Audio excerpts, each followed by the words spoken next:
Arne Ingebrigtsen. How's that sound to your ear? Fantastic. That's fluent. What is your role with your municipality? If you compare it to a company, I'm the CEO. So about 2,200 employees, they work for me. And my boss is the city council. And when they gather, they make decisions that I have to execute. Simple enough. And would the president then, the president of the company, to use your analogy, would that be the mayor? Yes. Your job essentially is not for the faint-hearted. No, there's a lot of challenging disciplines. And if you look at it in the context of the Sustainable Development Goals, it becomes very complex. You know, you got all groups of the society that needs help in one way or another, either through our general services like running the schools, but also, you know, if you're dropping out, if you got drug problems, you know, we run homes for the elderly. So we're pretty much from you get born until you end life. That's where we are. This is why I'm sincerely fascinated to speak to you. I'll just paint a slightly bigger picture. Let me assume that you and I are looking for leverage in shaping better futures, okay? The city setting is an incredibly powerful place to try and pursue that, in that cities in general only cover 2% of the world's land surface. Yeah. Yet over half of humanity lives in a city. Right. And it follows that more energy is used in cities, more emissions are emitted in cities, there's more economic activity in cities, so on and so forth, and the list goes on. So it's, to my mind, quite reasonably been said that if you can shape the future of a city in a meaningful way, you can shape the future of humanity, capital H. So it's incredibly interesting to ask questions in the city setting of leaders like yourself, what leadership means to you, what trust means to you, because trust in and of itself is a very important leverage point, given the fact that we're all humans. Right. And trust is fundamental to the way we get on with each other, or not. And then, of course, the Sustainable Development Goals is a very useful framework for all of us to gather around to say, okay, that's what a better future looked like. Of course, it needs to be contextualized and made real in your specific setting. But that's why I find conversations like this fascinating. So to get us started, when it comes to trust, you and I had a brief chat before this, and you gave very practical examples of how you're trying to foster trust. You also mentioned that trust is not only about trust between citizens and the institution of government, but also what's of particular interest to you is trust amongst citizens, amongst people. Let's start with the institution. Let's start with government, if you don't mind. Give us a snapshot. What are trust levels like in Kristiansund right now between your citizens and the government? In a national perspective, I think we're pretty average. In an international perspective, it's extremely high. The trust from the citizens to the government is outstanding. We realized that during the pandemic, because there are a lot of nationalities in the city. The ones that tried to avoid following the rules that the government set were not necessarily local or Norwegians. So we saw quite a difference there, and it was surprising to see which countries were less likely to follow the rules. We don't really discuss if this is something the citizens will follow or not. I guess a lot of local governments will do that around the world, but we don't, because they rarely deviate from whatever we decide to do. Now there is also, of course, a political debate and some debate in the newspaper, but when things are decided, people will follow up in a very trustworthy way. Why do you, relatively speaking, have very high levels of trust in Norway? I think it's because most people have not been let down by their local government. I think most of the local governments, they've been able to show that they are here because of the citizens. But what is it about a government leader in Norway that enables them to be reliable, What is it? Do you have a disproportionate amount of resources at your disposal? Are you particularly well paid? Is it an aspirational position to have in Norway? How is it that you can get things done? One of the reasons is a lot of the things we are set to do are services for our citizens that influence their lives deeply. You know, I even have I can wed people. If you want to get married, come to me, you know. So we're filling a lot of voids in the quality of life throughout your whole life. That sort of builds trust from the beginning. And I think that's very important. Now, there are some other factors that are more global. We don't see ourselves as government being corrupt in any way, shape or form. And I think that's the common opinion amongst the citizens, that you know, we're doing things in a just and equal way, you know, equality in all of our work. There are three things that come out there. The one is no corruption. The other is reliability, which you started with. But then there's something else there. There's almost an intimacy, which you are alluding to.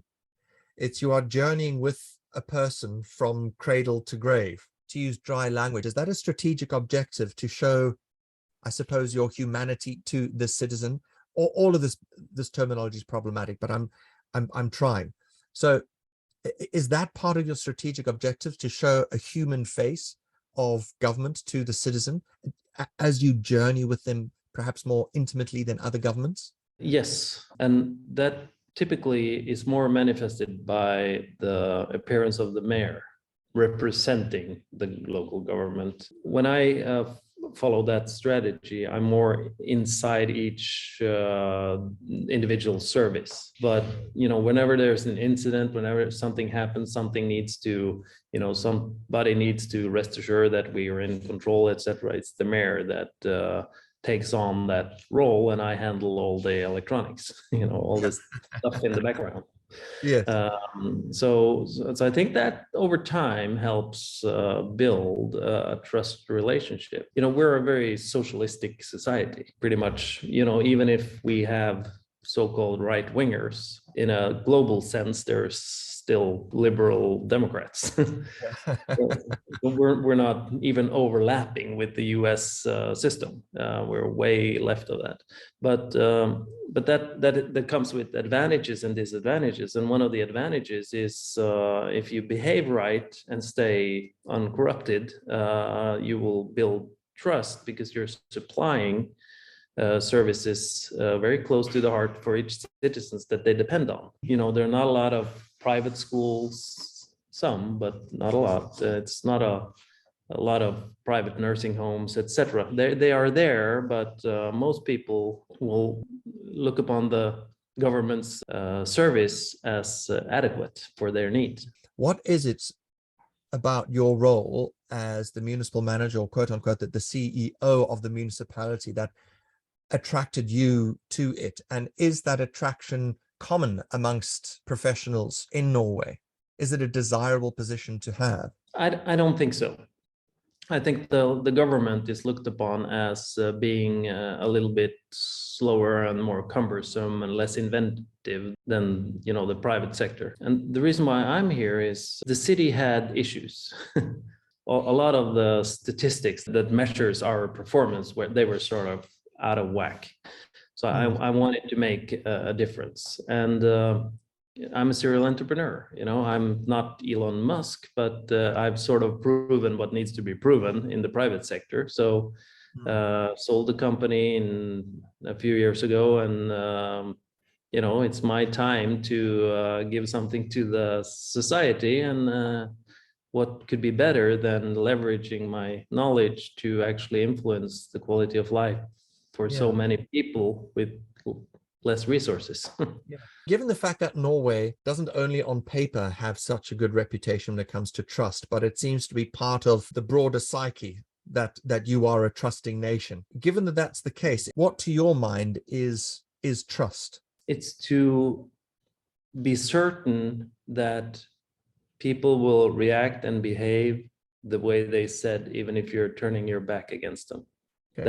That you don't have to really, you know, you agree on something, or you either consciously or unconsciously sort of have an understanding, and the person will actually behave the way you felt the understanding was. Yeah. So you can turn your back without questioning that. So in the act of turning your back, you're making yourself vulnerable, and you making yourself vulnerable because you expect them to behave in a certain way. Where does that, what it sounds like an intrinsic, heartfelt motive come from in Norwegian society? Why generally do Norwegians do the right thing? It's actually a little bit hard to answer the question, but because I think it started in the society before my time. We had a couple of governments after World War II that gave a lot of autonomy to the local governments to rebuild the society. And they made a lot of mistakes, but they also made some good choices, and that was to make sure that every citizen had the feeling and the experience that the local government was there for them. And I think that started back then.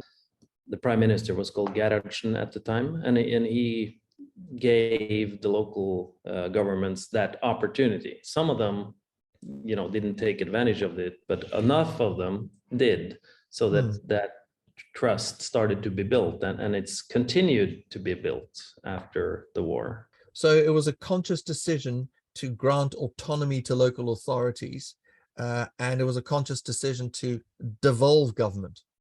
Yes, but it sprung out from rebuilding the country physically, but it influenced rebuilding the country mentally. That's a fascinating point.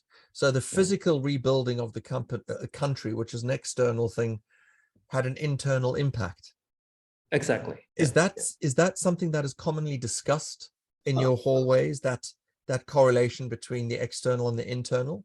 I'm in a group where we're writing the history of Kristiansund. I've tried to spend a lot of time thinking about how today can be explained by what happened in the late 40s and early 50s. It's something you can leverage in today's society, because you have, in English, you have safety and security as two sort of in theory words. We have safety and security. Yeah, exactly. But in Norway, we only have one word for that. How fascinating. What is it? Sikkerhet. Sikkerhet. Yes. It's much more easy for me to distinguish the mental and the physical safety and security perspectives in English than in Norwegian. So we have put everything into one word, and trust is sort of the driving factor for that. And since we only have one word to explain it with, it's very much easier to grasp. That is extraordinarily interesting. My English speaking brain is aching a little when you said that safety and security is expressed as one word, and that the driver behind that understanding is trust. Yeah. For me, that is just extraordinarily interesting, and I've never come across that framework or that dance between sikkerhet and trust. What is trust, by the way, in Norwegian? Tillit. Tillit. Sikkerhet and tillit. Yes.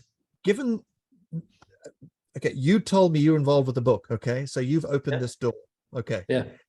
Could you tell me how those two concepts play out in your role as a leader, as a government leader?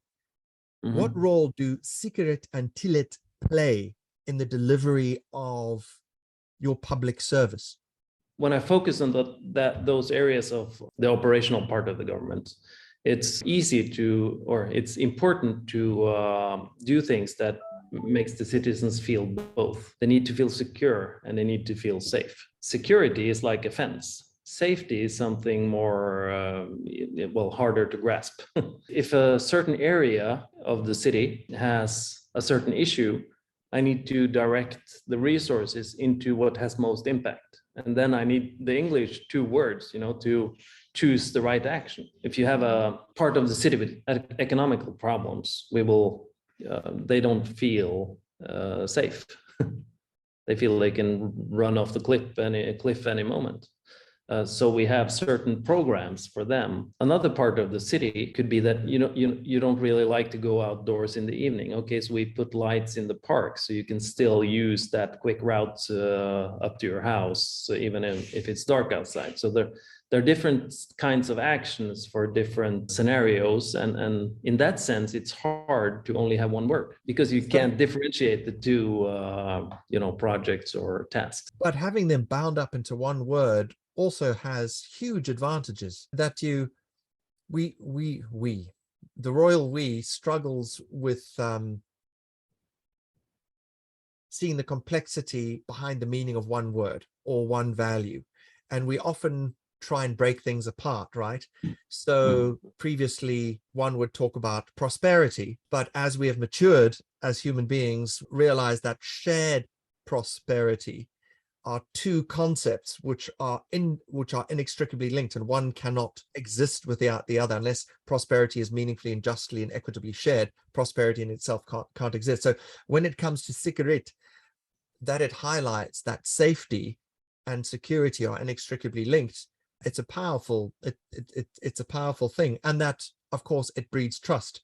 Is there something else that you'd like to mention with regards to that project before we move on? Again, differentiating between the two words, there are a lot of ways to make people feel secure and safe. We've opened up some of the spaces in the city so people have room around them when they navigate the city space, and made it pretty so you actually like it there. That's been one project. Another project, we have a part of downtown where there are a lot of government-run houses, drug abuse, etc. The police spent a lot of resources patrolling that area, so we decided, hey, let's focus on that group now. We sort of rebuilt the whole area, and the police is almost never there.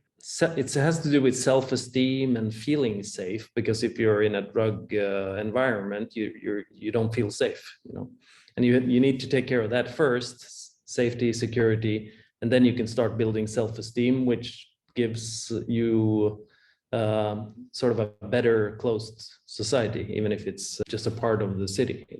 There are certain things that you have to level on top of each other to make sure that you get there. Has systems thinking or a systemic approach featured in your strategy as a municipal manager, systemic thinking? You call it systemic thinking, I call it structural thinking, but I think we're talking about the same thing. I try to avoid having symbolic politics. I don't know if that's the right English word, but things that you choose just because it looks good, not because it necessarily works. We need to get away from that. We need to choose things that actually you can combine in a coordinated effort to actually make a difference. Individual things that doesn't really work, you got to stop doing that. And so we spent a lot of time building good plans that actually point to an impact on a person's life instead of being just a plan. And we're measuring that through our corporate governance system. We're tying that back in a reporting sense to UN SDGs. And that serves two purposes. One, I'm sure that the citizen gets the service he needs. Two, it actually shows that the person, my employee, that had given that service actually makes an impact on UN's SDGs. The person that has delivered that service that day can see that I've made an impact. And I think that has everything to do with job motivation. So you mentioned structural approach, so substantive politics, I suppose. As a part of that mode of thinking, you're wanting to show a causal relationship between, let's say, someone sweeping a street and actually making a meaningful contribution to these grand and sometimes ethereal things called SDGs. You're wanting Yes. to, and in doing that, I can imagine that levels of engagement go up for very good reason. Exactly. I've been very focused from the beginning that in this corporate governance system, that there is a red line, not only from the goals that the UN gave us and down to what we do every weekday and weekends, but also that it links back to the goals and see how those actions actually influenced. you have an entrepreneurial background. I'm sure you have either implicitly or explicitly thought about that nebulous term leadership, right? And how one leads and what that means. And, you know, not only to use that evil entrepreneurial language like bottom line, but also what it means to your intent and greater sense of purpose. What has influenced your leadership practice or your mental model that you have about leadership? I started my own company when I was 24. By the age of 30, I had operations in 34 different countries. I didn't have, academic background. I haven't taken any leadership classes that I can remember, but I've been very focused on one thing. There are people in the world that are world class, that if you combine all of them, you would be a fantastic leader. So I've focused very on recruiting my network, my fellow chair members, my chairman, all the people I surround me with. So most people at the age of 30 would be happy just to have a board of directors. Mine consisted of the CFO of Ernst & Young, the executive advisor for HP, one of the biggest fund managers, etc. They all had their expertise that I could sit there every other week, learn from them, get advice, and sort of fine-tune the way I operated the business in different aspects from the best in the world. And that's been very important. I think that's been the biggest, the most important factors for being a good leader internally. Then I have had to develop other skills to be able to lead through others. So my takeaway there is that you've had an aspirational, well, a mixture of things. You've had an aspirational view of what leadership is, and therefore you have sought certain people to have them close to you. And you've also seen gaps in what you've done in your life, and you've realized you've needed to learn more. So that's also been a recruiting factor as well. But in essence, what you've done is you've surrounded yourself with people better and more experienced than you. Yeah. Not anymore, but they were. And let me ask the question in a slightly different way. What is leadership? Oh, that's a big one. Actually, I think we need to go back to trust. Same example, but when you turn your back to the person, he actually wants to do the task you're given it. It's not only about trust, but it's also about desire. You have conceptually agreed upon something, consciously or unconsciously. You turn your back and you expect him to do his task, and he expects that he will do the task. But in addition, you have built a desire for him or her to actually do the task and get the chemicals in your body out of it, actually completing the task, because you have told the person that he's there for a greater good, and both for him and the society, performing the task will benefit all, and that gives the person the motivation to actually execute. Have you just described a reciprocal trust? In other words, you can trust them to do what they've been tasked to do, but they also trust you in that you have shared with them a picture of the future which is greater than all of us, and it is a good picture, and in quote unquote sweeping the street, they are playing a role in that bigger picture, and they can trust that story that as truthful that you have told them. Yes, I think leadership needs to build 100% on trust. Because if you don't trust the person, mutual trust, when you turn your back, you're not gonna experience the motivation to actually perform the task that you have assigned to the person either. So, and that person should ideally also know that that task is linked to a greater purpose. It's not just a task for task's sake. Yeah. It's part of the motivation. It's not only that I will be satisfied, but that person will And that's why I'm back to the corporate governance system. You gotta show your employee that performing this task actually contributes to the greater good, even something as abstract as the UN's SDGs. Yeah. And once you get that red line, it's very powerful. When you see Kristiansund 50 years from now, what is the most extraordinary Kristiansund that you can see? I think the Gini coefficient, the inequality in income would have leveled out. I think that's what I see and what I hope to see. Not sure I'm going to be around in 50 years, but barely. Because that sort of gives, don't having as many standard deviations from the normal in a society will give a higher sense of safety for many. You may not feel more secure, but at least you feel safe. We already have built a fairly good variation in the different workplaces. We have lawyers, we have oil workers, we have, it's a very broad society when it comes to places to work. And if we continue building upon that and expanding it, including people growing up here, trying to prevent them from, leaving and go to the university somewhere else, I think we'll even out the Gini coefficient over time, because a lot of the families struggling now, it's not really by choice, it's by inheritance. The government back in 1954 lost their grandparents in that development, and we're still struggling with it, just to tie this back to the previous part of the conversation. And I think we need to counter that. And in that perspective, I think we need 50 years. And finally, what would your advice be for a city leader wanting to shape better futures?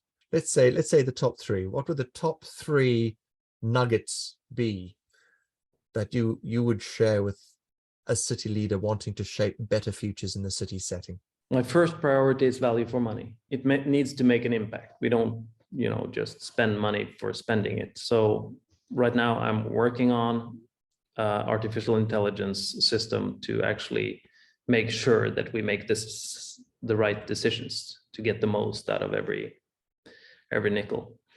Secondly, I would be very involved in the meeting place between the citizen and the person giving the service. We have a tendency to become bureaucrats and only look at numbers, but you need to be out there and see what's happening to make sure that you align the strategies with what actually is necessary.